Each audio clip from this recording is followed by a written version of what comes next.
Thomas Ligotti liked to use the term malignantly useless in the conspiracy against the human race, but personally I prefer to see existence as pointlessly stupid.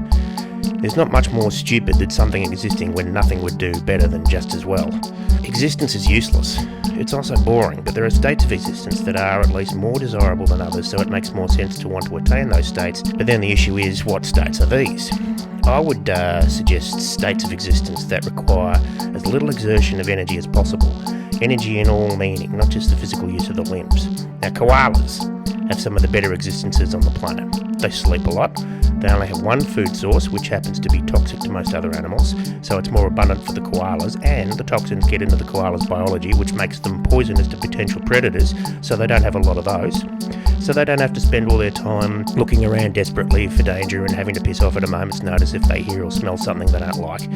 They're also largely asocial, so they don't hang around in inconvenient herds, so they can bypass all that stratification, who's cooler than who or bullshit a lot of other animal species have to deal with. If you're going to transition into anything, better be a koala. Not that koalas are any less pointlessly stupid than other species, but the thing is they don't have to pretend to be, so they don't bother.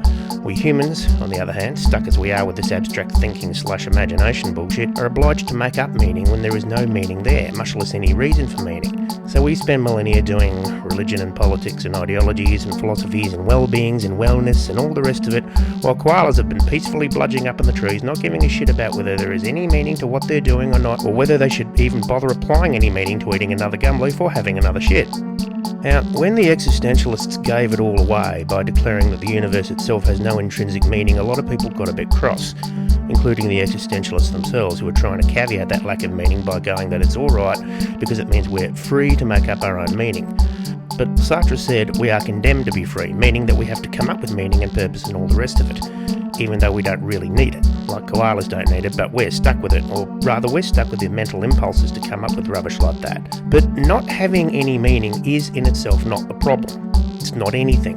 The problem is attaching meaning to our lives, which mean we attach meaning to a whole raft of meaningless crap that we fill our lives with in order to give our meaningless lives meaning. There'd be nothing wrong at all living a life bereft of meaning and simply indulging in meaningless activity, knowing full well that that activity is meaningless, but also knowing full well that in a meaningless universe, the only thing to meaningfully do is meaningless activity, in the knowledge that such activity is as meaningless as one's life and existence itself. Now that doesn't discount the important stuff we have to do, like eating shit and all that, but we don't have to attach any great meaning to that, and if we're smart, the rest of the time we'll just do meaningless shit for meaningless reasons without pretending that there is any meaning to it. But we're not smart, we're humans. And we humans have a remarkable disability to just sit down, shut up and stare out the window.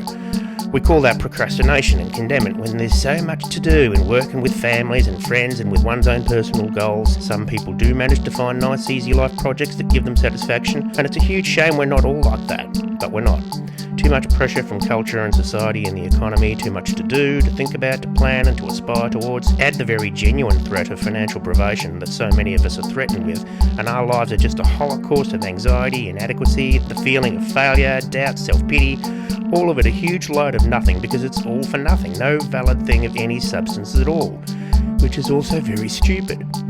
A more intelligent and certainly a more sane approach would be not to care and just get on with what has to be gotten on with. Eating, drinking and the rest of it, the material basics. In fact, it would be easy peasy to structure our whole society around these material basics and derive a lot more satisfaction from it. No meaning, but we could at least be content. But we're humanity, so we're all idiots. We prefer to make things as hard for ourselves as possible because we're idiots. Although really things are made hard for us as possible by a handful of complete idiots whose lives are so driven with meaning and purpose and value that you'd feel sorry for them if they weren't such a pack of selfish, greedy cunts. That's another story. It's also pointlessly stupid. It's pointless in that it doesn't have to happen, and it's stupid in that it doesn't have to happen, but it is happening. But since this is the point we're at, socially and politically, this is pretty much how it was always going to go, despite better ideas and attempts at those ideas. It's an indictment on our whole stupid species that we're like this, but let's not feel any more pointlessly stupid than a lot of other species on the planet, any of which, if you gave them the same kind of abstract thinking that we're capable of, would have just as easily gone forward with the same kind of pointless, stupid endeavours that we have. Give abstract thinking to koalas and they'd probably all die of shock, which would be the dignified thing to do. Give it to dogs and we'd have the same kind of ridiculous societies that we've got now, only for dogs. We poor pathetic humans are just as much victims of the pointless stupidity of existence as any other species, so let's not feel too bad about ourselves being so pointlessly stupid, because so is everything else.